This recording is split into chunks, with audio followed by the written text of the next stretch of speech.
Bem, meu grupo é composto por mim, Ramon Nobre, que está falando, Ana Júlia, Alan Pedro, Vitória Marques, Maria Eduarda e Catarina Lopes. Vamos apresentar um projeto desenvolvido de um sistema agroflorestal do tipo silvopastoril utilizando eucalipto. Bem, o sistema silvopastoril é um sistema da modalidade dos sistemas florestais, o qual tem como finalidade o consórcio de animais, forrageiras e árvores em uma mesma área, buscando potencializar os ganhos sem deixar de lado a sustentabilidade. Esse sistema ele traz como benefício traz diversos benefícios, né? Como potencialização do lucros, e também podemos citar a conservação dos recursos naturais e também exploração de áreas que não poderiam ser úteis para outros sistemas, né? Para outros meios de produção, tipo áreas com muito relevo, que não serão usadas. Para esse sistema, a gente vai utilizar o eucalipto para produção de carvão, né? E também a braquiária, onde a braquiária como forrageira, o qual vai proporcionar um grande volume de matéria seca destinado para a alimentação, né, do gado, além de trazer diversos benefícios, né, como a formação de palhada, trazendo uma maior cobertura do solo, conservando a umidade, né, conservando a umidade, ajuda no controle de nematóide, ajuda também no controle de plantas daninhas, e também que isso junto, né, vai ajudar o cultivo do eucalipto. Basicamente, o objetivo desse presente projeto é planejar e desenvolver um sistema silvopastoril, realizando um consórcio na produção de eucalipto para carvão e a produção de forrageira, que a gente vai usar braquiária rosiziense, para a criação de gado de corte. Bom, me chamo Maria Eduarda, irei dar continuidade falando um pouco agora sobre as definições do nosso projeto. E a espécie escolhida para o plantio foi a eucalipto camaldulensis, árvore essa que varia de 15 a 30 metros de altura, possuindo tronco bifurcado de liso revestido. Sua ramagem é aberta, ascendente ou arqueada, formando copa moderna, além de possuir diversas outras características que irá agregar em muito em um dos nossos objetivos, que é a produção de madeira para carvão vegetal. E além do mais, né, por ter possuído um bom desenvolvimento diante do clima e do solo da nossa região. Então, o sucesso do plantio ele vai depender muito da qualidade da muda que será levada a campo. Então, as mudas elas foram produzidas em um viveiro florestal, no sistema bastante conhecido como tubetes. Esse sistema ele foi escolhido por possuir uma maior praticidade no seu plantio, tanto pelo seu fácil manuseio. E o plantio ele será feito em linhas simples, com espaçamento de 3 por 2 entre plantas e entre filas. O manejo, ele basicamente irá consistir em facilitar o crescimento das mudas, para que assim possamos evitar os danos causados pelos animais. Também será feito o desbate seletivo, que é um método que gera melhores resultados na produção e na qualidade da madeira. Então, o nosso projeto como um todo, ele visa os pequenos e médios produtores. E vale ressaltar também que o corte da madeira para a produção do carvão vegetal, ele dá a variar de 6 a 8 anos de idade. Oi, eu me chamo Catarina e agora eu vou falar um pouco sobre a descrição do local. O projeto ele será desenvolvido no município de Januária, na fazenda São Geraldo, em uma área totalizando 100 hectares. O município de Januária ele possui 67.642 habitantes. A temperatura máxima ela chega a 38 graus, com a mínima de 12,6 graus. E a média anual é de 26 a 30 graus. As chuvas elas são bem escassas, bem concentradas durante o verão. Elas ocorrem de outubro a fevereiro, podem durar às vezes até no mês de março. Vegetação e relevo. Devido à deficiência da água no solo e também ao forte calor, a vegetação de Januária ela é xeromorfo, que quer dizer que ela tem várias formas convenientes à seca, sendo também composta por cerrados, veredas de buritis, caatingas e também a mata. Algumas espécies típicas da região são piquezeiro, jatobara, oeira e a famosa barriguda. A topografia da cidade é plana, com pequenas ondulações, e isso é uma característica típica do norte de Minas Gerais. O solo da região da área do nosso projeto é o neossolo quartzarento óstico-latossólico, de textura com 13% de argila 7% de silt e 80% de areia, sendo classificada então como franco-arenosa. A fauna ela é bem rica e diversificada. E pode destacar para a ocorrência de cutias, jagatiricas, ariranhas e antas. São encontradas também uma onça pintada, paca, jacaré, tatu, entre outros. A Fazenda São Geraldo, que é o local do nosso projeto, ele fica a mais ou menos 4 quilômetros do centro da cidade de Januária, podendo gastar em torno de 10 a 15 minutos, isso se for um automóvel. Se for por outro meio, aí pode gastar um pouquinho a mais. Atividade de implantação, mapeamento da área, propriedade rural, objeto do projeto. Essa propriedade, ela é a Fazenda São Geraldo, localizada no bairro Bom Jardim, no município de Januária, no estado de Minas Gerais, a uma latitude sul de 14 graus 30 minutos e 47 segundos e a uma longitude oeste de 43 graus 30 minutos e 47 segundos.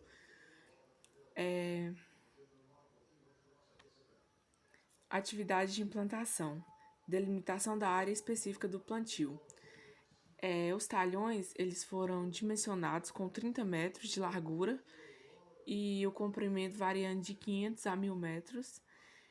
E esses talhões foram utilizados assim com o intuito de facilitar a colheita, a retirada de madeira, as operações de plantio e também futuramente os tratos culturais que vão ser feitos ali. Além disso, ele tem por objetivo controlar a erosão, pragas e doenças. Os aceiros eles foram divididos em 15 metros de largura e o objetivo dele é separar esses talhões e também vão servir como escoamento futuramente para essa produção e também a prevenção e combate aos incêndios.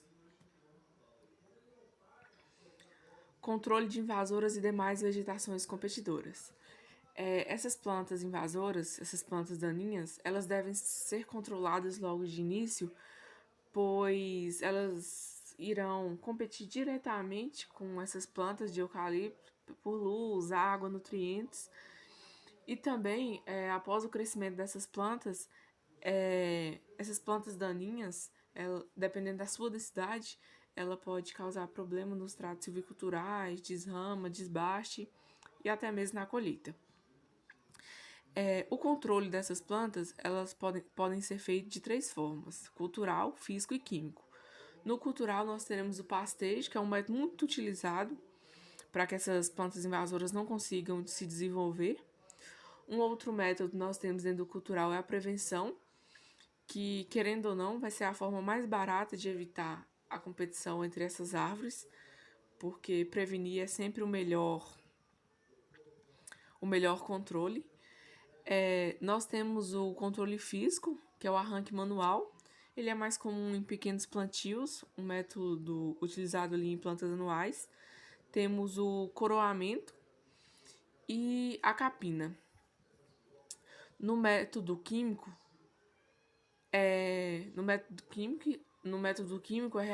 ele vai ser realizado através de herbicidas, que são classificados em pós e pré-emergente.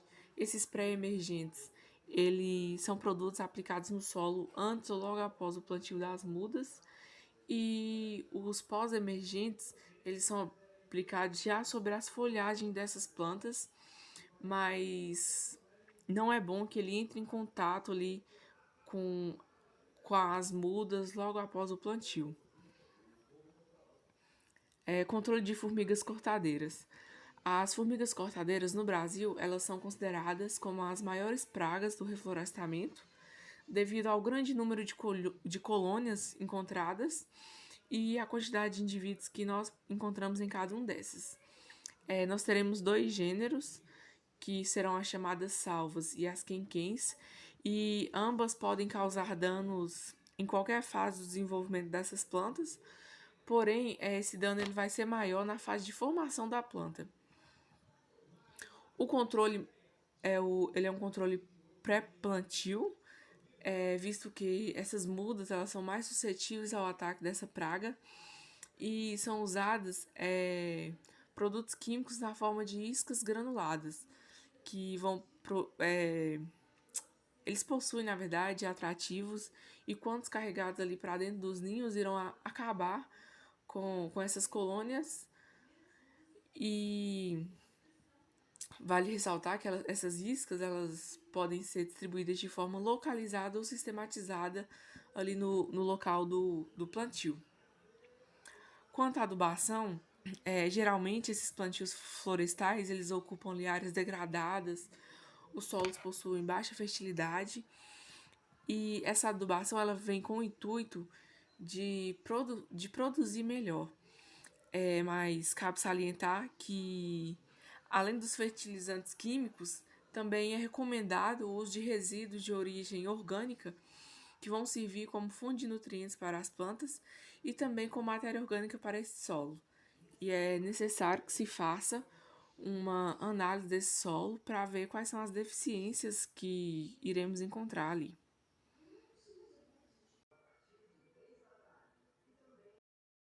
Olá, meu nome é Vitória e eu vou falar sobre as atividades de implantação, relacionado ao controle de formigas e outras pragas no pós-plantio. Além das formigas já citadas anteriormente, nós temos diversas outras pragas que podem atacar a cultura de eucalipto. Podemos citar como exemplo o cupim, que são animais que têm capacidade de atingir as madeiras, tanto as madeiras vivas quanto as madeiras mortas, e eles podem ser prejudiciais tanto para o crescimento quanto para o desenvolvimento das florestas, quanto também para a madeira já preparada para utilização. E, quando necessário, o controle é realizado através dos inseticidas químicos registrados para a cultura do eucalipto. Os desfolhadores também são prejudiciais para essa cultura. Em relação ao seu controle, ele pode ser feito através de organismos predadores e também pode ser utilizado pela forma de utilização de pássaros. Outro método é a utilização de bactérias que, ao serem ingeridas pela lagarta, ela vai promover a ruptura da parede intestinal da mesma e vai causar sua morte. Salientar que essa praga ela também pode ser controlada através de produtos de origem químicas registrados para a cultura de eucalipto, porém, só é utilizado quando forem esgotadas as possibilidades, visto que além de possuir um alto custo financeiro, vai possuir também um alto custo de produtos biológicos. Outro é os besouros desfolhadores, que também atacam essa cultura, principalmente as folhas novas. E além disso, eles roem os ponteiros e galhos nos eucaliptos jovens. O controle dessa praga também é realizado de forma preventiva através de tratos culturais e a escolha de plantas existentes. Também os psilídeos, que sugam a seiva e provocam danos no eucalipto. Geralmente ocorre surto desses insetos em diferentes regiões do Brasil. O ataque ele ocorre nas ponteiras do eucalipto e são caracterizados pela deformação nas folhas, brotações nas partes apicais da planta, tendo assim a diminuição da área foliar e o superbrotamento. O seu controle ele ocorre através de inimigos naturais como fungos, insetos predadores e parasitoides. Tem os insetos bloqueadores, que são vistos como uma importante praga florestal. O seu controle é realizado através da eliminação das partes afetadas, utilizando a queima e evitando assim o risco de reinfestações. A desrama é a eliminação dos ramos, uma operação florestal obrigatória que tem por objetivo a produção de madeira limpa sem nós. O nó é o resto do ramo que permaneceu no tronco e a melhor época para fazer o desramo é o inverno. O corte ele deve ser efetuado bem rente ao tronco, sem deixar partes do ramo. Ao fazer a primeira desrama com os ramos de até 2 metros de altura, deve-se utilizar o serrote com cabo estendido, curto, de 80 a 120 centímetros, e é recomendado especialmente para locais com possível ocorrência de cobras. Os bastes, eles são cortes parciais, que são feitos em povoamentos imaturos, onde vai possuir como objetivo fazer a estimulação do crescimento das árvores remanescentes e aumentar a produção da madeira utilizável. Nesse método é feita a remoção das árvores excedentes para que se possa concentrar o potencial produtivo do povoamento no número limitado de árvores selecionadas. A seleção das árvores a serem desbastadas ela é feita de acordo com a posição relativa e condições da copa, estado de sanidade e vigor das árvores e características de forma e qualidade do tronco. A ação desbaste vai possuir dois tipos de desbaste, que são o desbaste sistemático e o desbaste seletivo. A colheita das árvores vai envolver processos de corte, transporte e armazenamento adequado de madeira até o momento da comercialização, que foi o que foi feito. Existem vários sistemas de colheita de madeira, dependendo da topografia, do rendimento volumétrico, dos povoamentos, do uso final da madeira, das máquinas, dos equipamentos e dos recursos disponíveis. Podem ser citados os sistemas de toras longas, toras curtas, árvores inteiras e árvores completas. Para fazer o corte dessas madeiras, podem ser utilizados desde motosserra para cortes em plantios menores até a utilização de maquinários específicos na colheita florestal, em áreas maiores.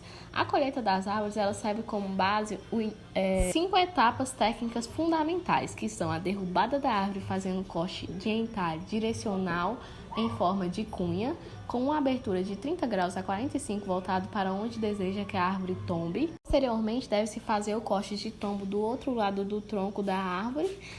Os equipamentos necessários são motosserra, que é imprescindível que o operador possua a habilitação para o uso do motosserra, e equipamentos de proteção também. Aí é feito o desgalhamento, o arraste da tora, o traçamento da tora, o carregamento de toras e transporte de madeira. Tem que utilizar equipamentos de proteção individuais, os EPIs, e outros aspectos que estão mencionados no nosso artigo. Poderia deixar de dar uma ênfase aqui, que é muito importante sempre buscar profissionais habilitados para o manuseio dos equipamentos e especializados em colheitas florestais, de forma que venha a evitar acidentes e tornar o processo de colheita mais eficiente. Em plantios em áreas maiores, realizados por empresas florestais, a colheita geralmente é realizada de forma mecanizada, onde utiliza-se um maquinário específico. O nosso trabalho ele foi desenvolvido em uma área pequena, não teve muita necessidade. Salientar também que o custo-benefício ele deve ser sempre o mais favorável possível, de forma com que a colheita florestal ela seja rápida e eficiente. Olá, meu nome é Alan e vou falar um pouco sobre o cronograma, os custos e o resultado do projeto de implantação no sistema de silvopastoril. O projeto ele será implantado no início de novembro, com o plantio das mudas, mas ele terá que começar um mês antes, com o preparo do solo.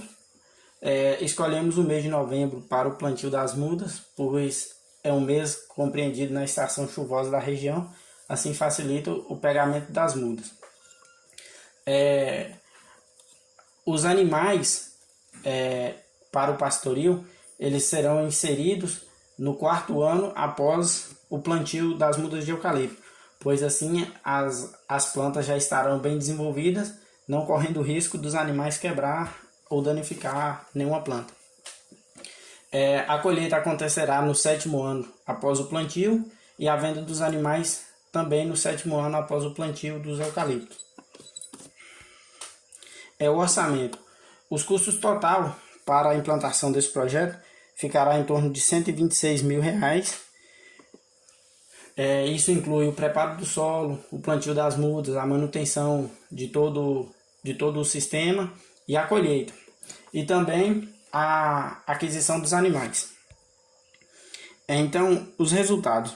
Esses resultados são o que foi produzido em reais após a venda dos animais e da madeira.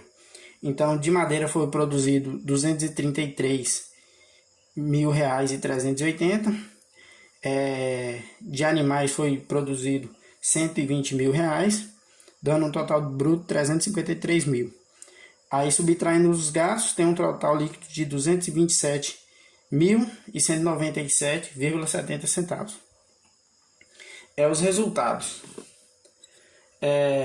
Desse modo, o produtor ele terá um lucro de R$ 227 mil, que ao ser dividido pelos 7 anos de investimento, dá um lucro de aproximadamente 32 mil, que dividido pelos 12 meses que tem um ano, dá mais ou menos uma renda de R$ 2.600 por mês, que já é um bom salário para o produtor.